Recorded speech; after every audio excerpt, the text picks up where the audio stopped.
Dear Michaela, I would like to start with the question. How are you, Michaela? How are you living now this period and all what is happening? How are you? Yeah, Anna, thank you for asking.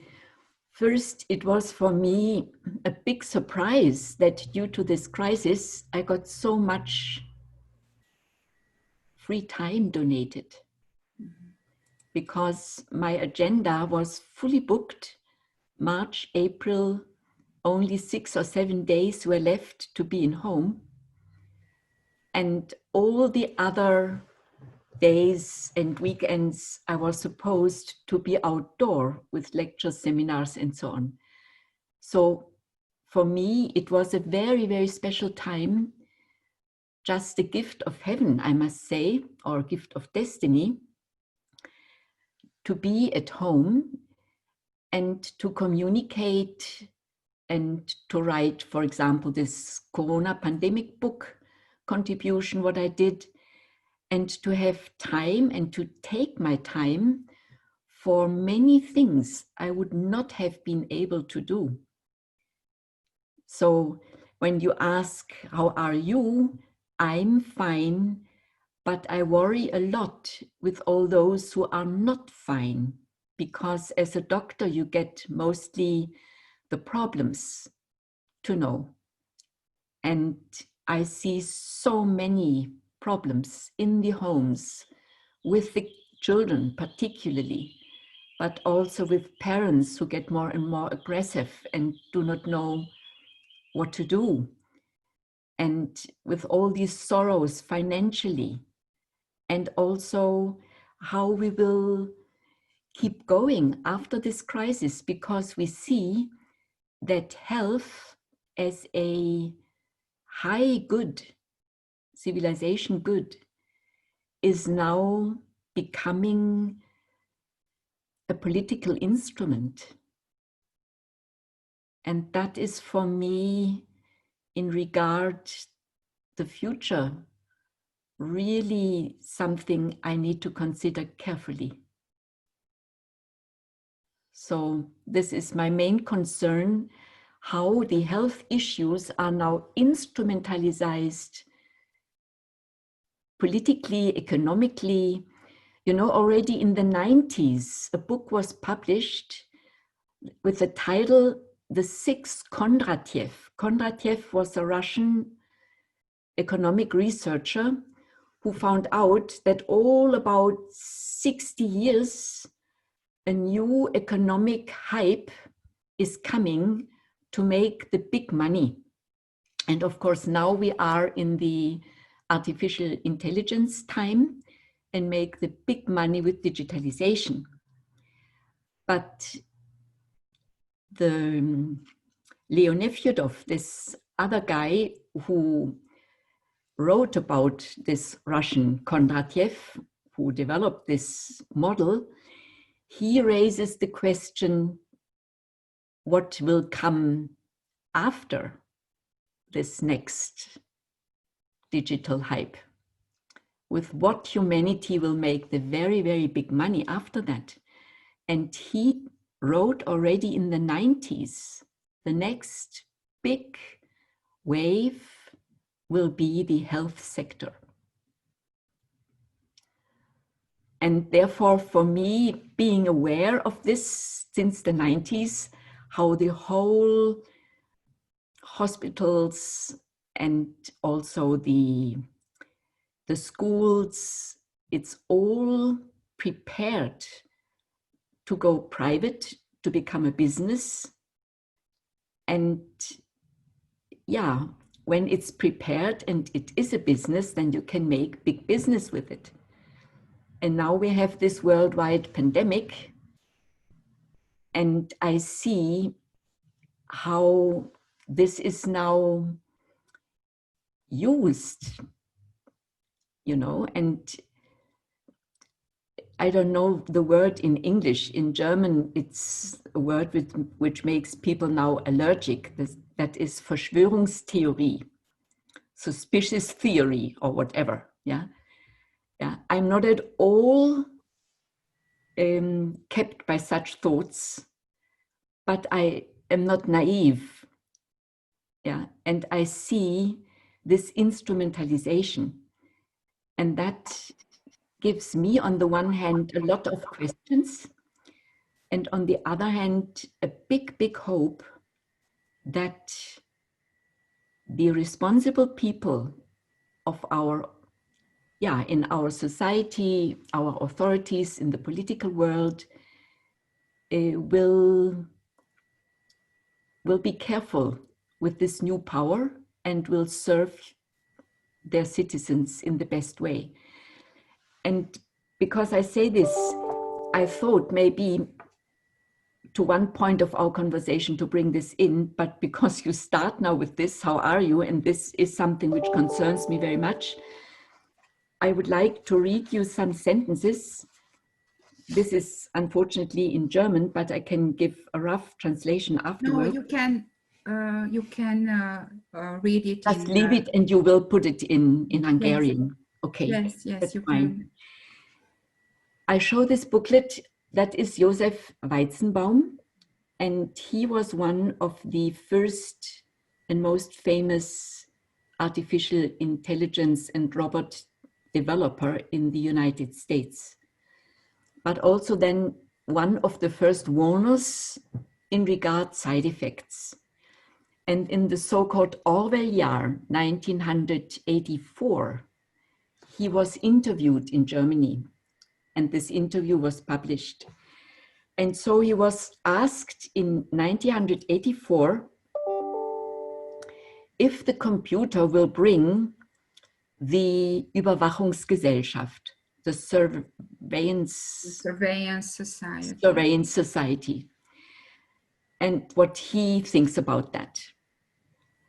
And then he says, es wird ja mit allen Mitteln auf den Überwachungsstaat hingearbeitet. Und viele, die Angst davor haben, dass der große Bruder, the big brother, we know that from this Orwell story, dass der große Bruder bald jede ihrer Bewegungen überwachen und jedes ihrer telefonischen Gespräche abhören werde, arbeiten mit an Geräten, wie sie in der konkreten historischen Situation nur zum Zweck der Überwachung geschaffen werden können. Aber wenn er wirklich kommt, dieser Staat, dann ist er viel eher eine Folge davon, dass die Menschen ihre Freiheit nicht mehr verteidigen, als dass der Computer die Schuld daran trüge.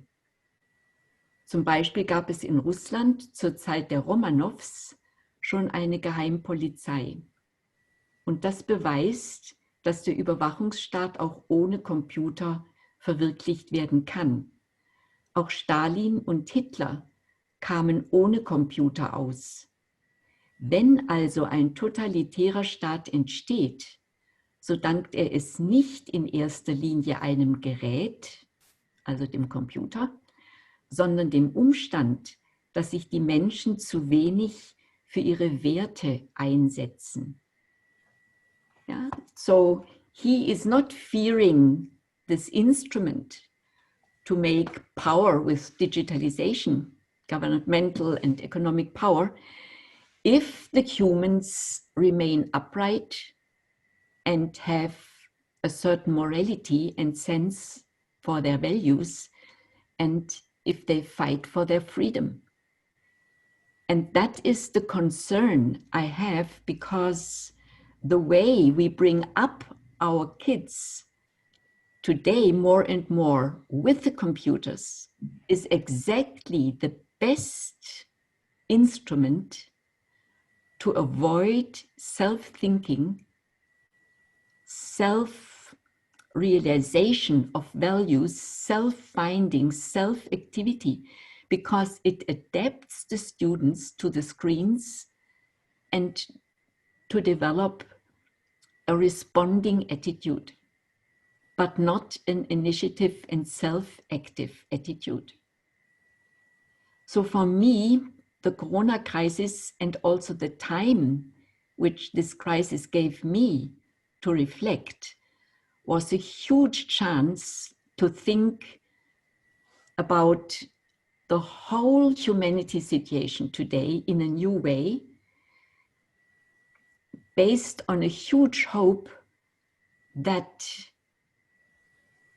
the best heads will help to bring humanity a step forward in real humanization, but makes us not slaves of the digital world and bring even more people in poverty as we had it already. Because that is how it looks right now, that poverty will grow, that the ecological development will become stopped.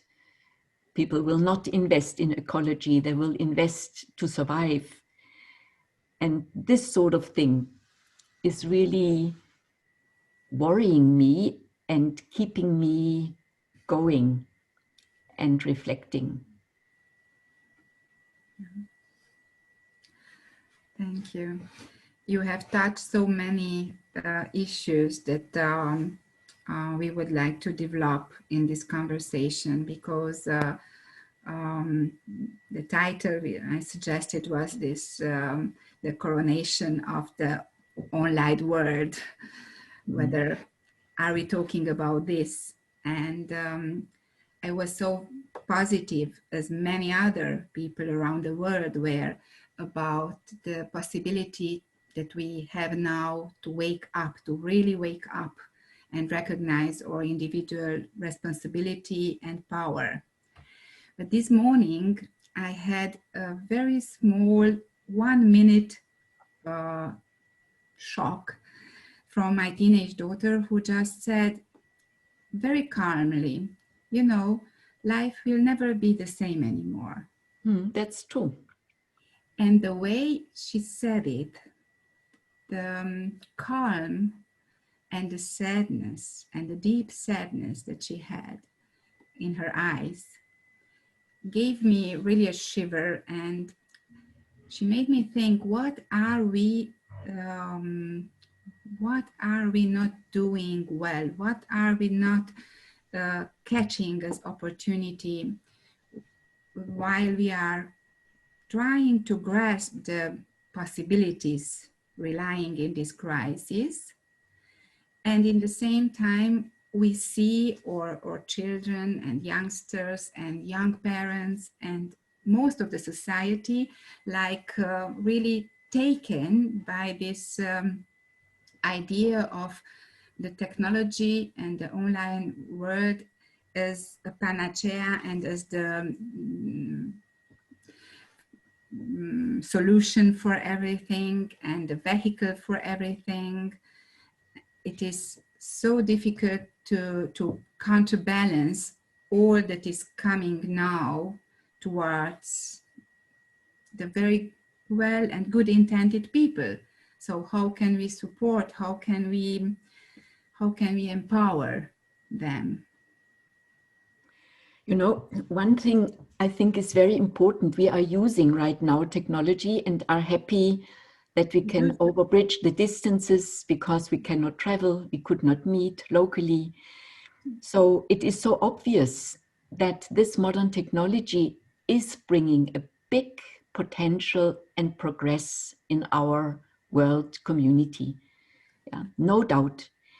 And the only problem I see is that we do not use enough these technical devices to serve the real human needs, but to make us more and more depending on the technological devices. And this fact that we do not use it properly enough, that we abuse it. Yeah, when you think how the increase was, for example, that boys, 90% of the boys, for example, are watching porno videos. Yeah, what this does with the souls of these young people It's unbelievable. Yeah, you cannot erase this anymore. Just a little example. And this sort of abuse and making contents available for the human souls, or to waste time with plays, instead of using and developing one's own body and soul well and healthily. These are my concerns. And I am, like Weizenbaum, fully aware that we will use in future more and more digital devices and technology. But I hope, for example, in regard 5G, that we will find better ways, more healthier ways to transport the informations, because these healthier ways are already in process, but not yet ready for the market. And for example, I do not understand why it must all come so quickly and fast before one has found the best way to do it, and also proven with research, independent research, what are the benefits if we have not Wi-Fi, if we have other ways for transporting the information. And if we would really put the human being in focus, or what is right now, what is said in Corona crisis times, it's all about health of the people. Yeah, it is not all about health of the people, because we would do so many things different if really health of the people would be in focus and not other aspects. And therefore, my message as a pediatrician is not that I'm against digital devices at all, but my message is, look how the human being is developing. The human being is not a machine. The human being is a biological entity. And the real biology, plants, animals, humans, can only develop under the sunshine, under the blue sky, in the real world, with sensory interactive activities, and not before a screen. If we put kids in the growing up time on screen, we damage them simply by keeping the body still, making sensory disintegration, only the eye and the touch screen, and all the touch is the same sense experience. The only senses, eye, ear, and touch, is stimulated. All the other senses are excluded. That is not healthy at all. And all these children will need in later life therapies, support. So this will be the huge future market, because the average people are not healthy anymore because they had no chance to grow up healthily. And it takes 16 years until the frontal brain has sufficient maturity for self-judgment, self-thinking, and your individual conscious, in which you can find your own values. In puberty, you have not. We all know that. With 9, 10 years either. Why not to wait and to teach in this time how the computer is working, what mathematical structure is behind, what an algorithm is, how to write with 10 fingers, what is a computer language. You can all this make to be a beautiful subject in mathematical and technological teachings. But you need to teach the children with real persons and make the children really self-active. And when they have a healthy body and an emotionally mature situation and grounding, then they learn really how to use the digital devices so that they serve and that they do not become depending on them. And I say it's much more important that the children meet them from person to person, but not electronically. Full body, full interaction. That is healthy. Yeah, so in this regard, I could give you quite a number of examples, and I must confess, my main eye-opener was already before the computer was everywhere in the homes. It was in the time in which we only had TV, already in the 70s, when I did my medical studies. There was my big aha moment on child development and on brain development, because when we, first example, when I had my internship in child's neurology, then I learned if you have a brain damaged baby, that you do full body gymnastics with the baby, because a skillful baby gym, Bobat, Voita, other techniques, but always full body activity is the best stimulation for the brain. That is how we work. And what are we doing today, where we all are talking about dementia? What is the best dementia prophylaxis? Not doing Kreuzworträtsel, not doing Kopfrechnen, count by head. No, not this sort of brain issues. The best prevention is to do skillful body movements, to do artistic activities, full body artistic activities, to be skillful with your body. And people feel much more present, they feel much more connected with life. It's extremely helpful. So the dementia rehab settings and treatments are all about stimulating the body so that the brain can be reorganized, and that those parts of the brain which are still not yet used can come forward, while other parts are already suffering from this dementia. And third little example, when I learned in the ophthalmology during my medical studies in this early 70s, it was so nice that we had in the eye clinic in each room already TV, and also on the corridor of the hospitals. And I asked the doctor, the responsible chief, why do you do so? Is this good for the eyes? Because in that time it was not yet standard to have a screen in each room.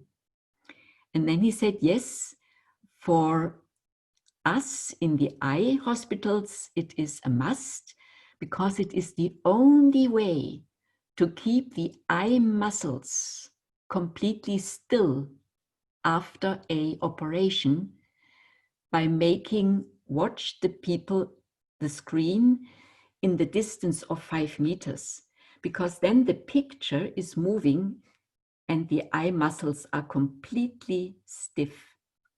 And that is good for healing after having had an operation with the eye muscles.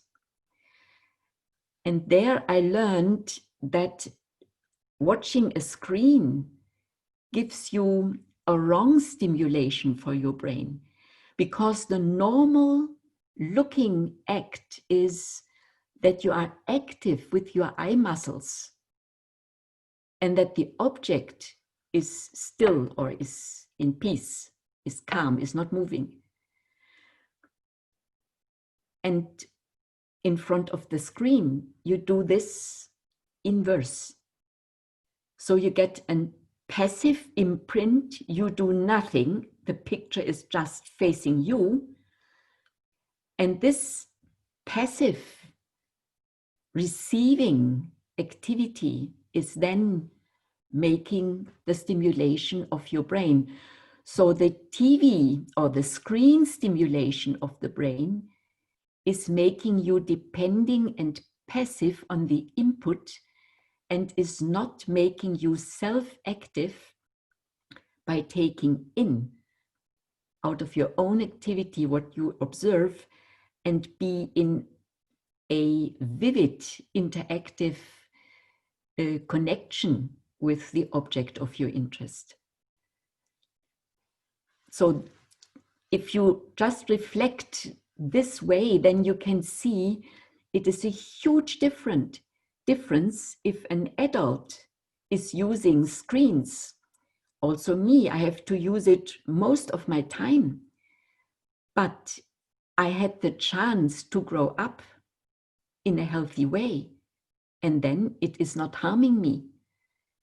But sometimes I stop using the screen for some days because I want to experience myself how I am without that, to regain all my forces again, because it is doing something with you when you are permanently reacting to what the screen is wanting from you. And a good friend of mine, she is a nerve research plasticity, well, she is a researcher on nerve, also ich sag's mal auf Deutsch, da kann ich es besser sagen. Sie gehört zu den Top-Neuroplastizitätsforschern in Deutschland, ist inzwischen emeritiert. Und ihr Hauptstudiengebiet war, zu erforschen, was im Gehirn, auf welchen Mechanismen im Gehirn die Drogenabhängigkeit beruht.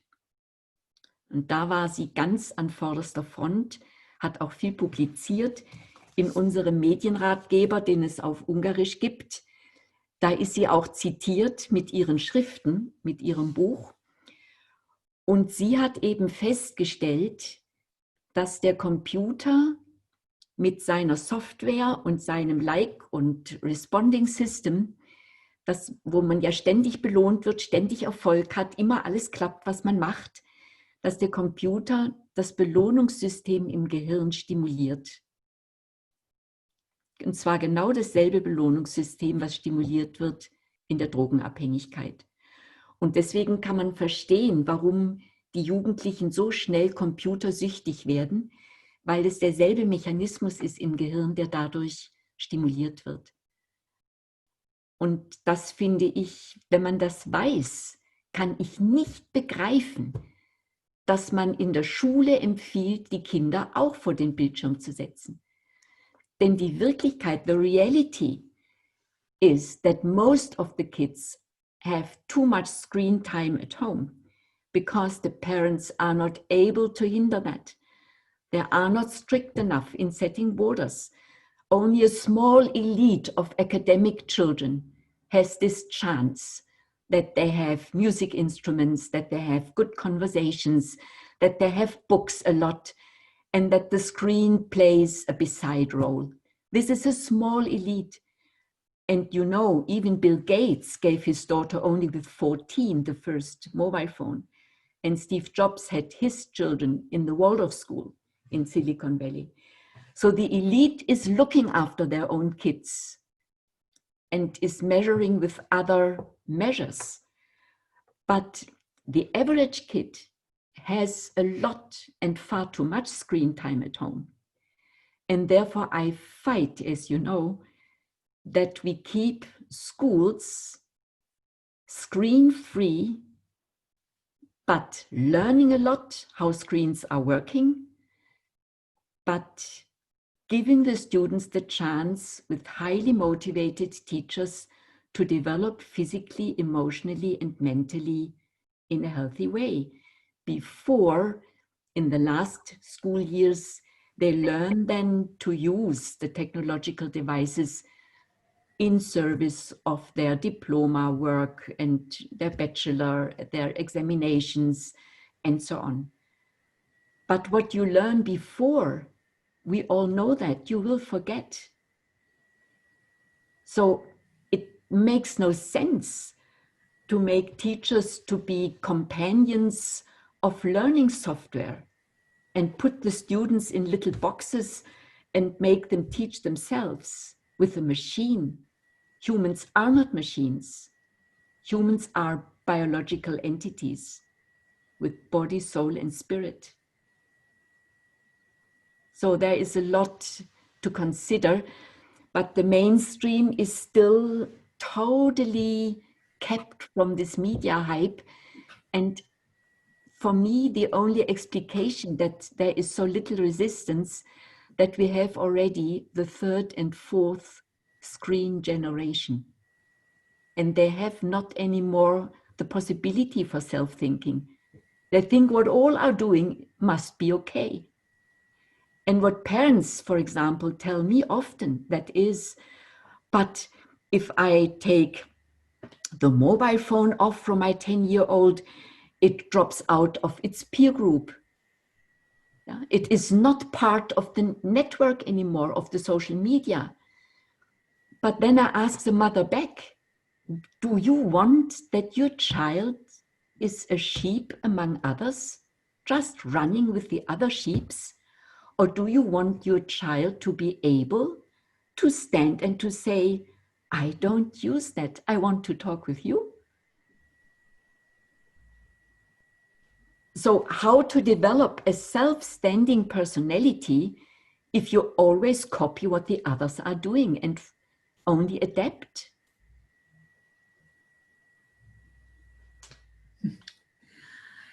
All this was already a challenging approach before the corona crisis and before the quarantine.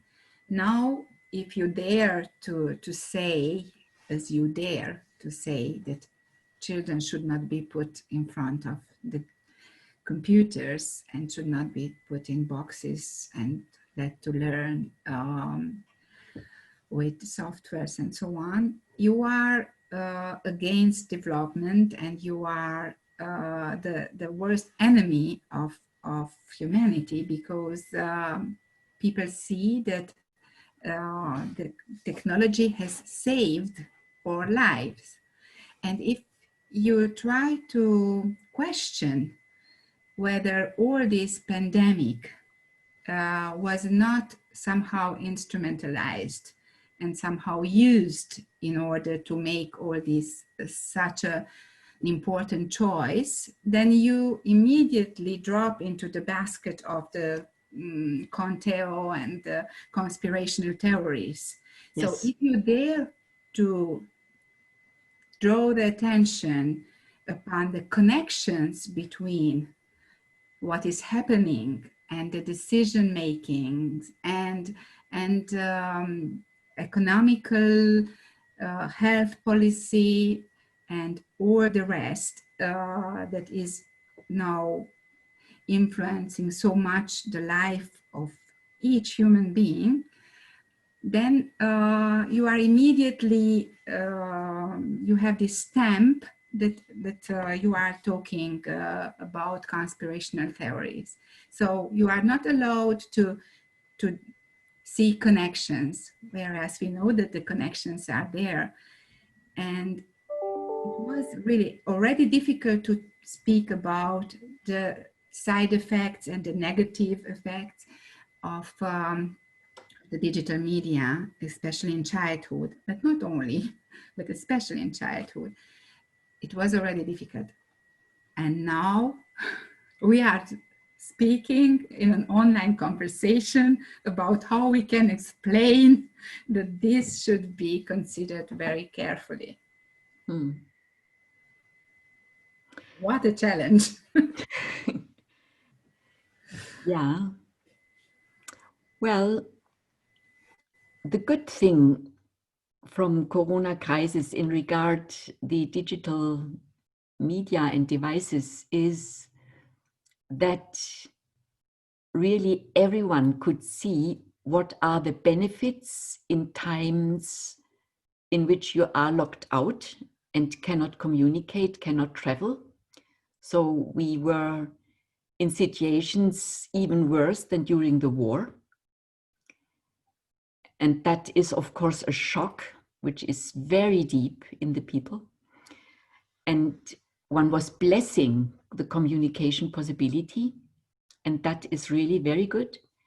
But on the other hand, I hope that this corona shock makes people wake up for the question, humanity, where are you going to? What is the goal? How shall the world be in 50 years? We have the climate youth. We have poverty. We have aggression. We have huge wars. We have a planet which is fragile and endangered. And I hope that many, many people wake up and will come to this vision. The more healthy education and childhood and youth can be accompanied and can be supported, the better the world will become. The world has enough weapons, enough money, enough destructive industries with no care for the environment. If this would increase, then civilization has made its zenith and the planet will become ill, severely ill, with all its creatures, not only the humans. Plants and animals are already leaving us, 100,000s, and will not come back. So this will go on. And we as humans will be the last who can survive because we are the best adaptable creatures. But this is not a good perspective. And for me, the only chance for a real change, looking for a more human future, which allows to overcome poverty, to see the individual, to help, to balance out the money resources in a more empathic way. This all depends on the moral state of the human individuals. And if people start to think in this way, then they will understand the message of our book, Growing Up Healthy in the World of Digital Media, because to protect children 16 years is not a big issue. We live 80 years. What are 16 years? But it is the fundament of becoming a vertical person in later life. Not corrupt, but vertical and truly human. And the truly human values, that is what I think many people will wake up to in Corona times, that this is what really counts, the human qualification. And therefore I go through this crisis, and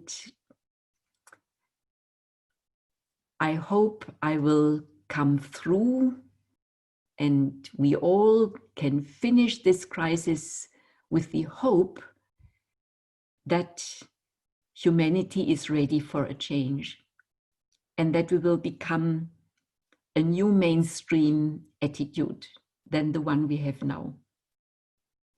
But what you shared, that you are immediately in the suspicioncy theory corner when you say something which is not mainstream, that is for me also typical for this third and fourth screen generation, because everyone wants to be within the big mainstream. Yeah. So adaptation is much more important than to take the risk for self-thinking, even if not yet many people think the same as you.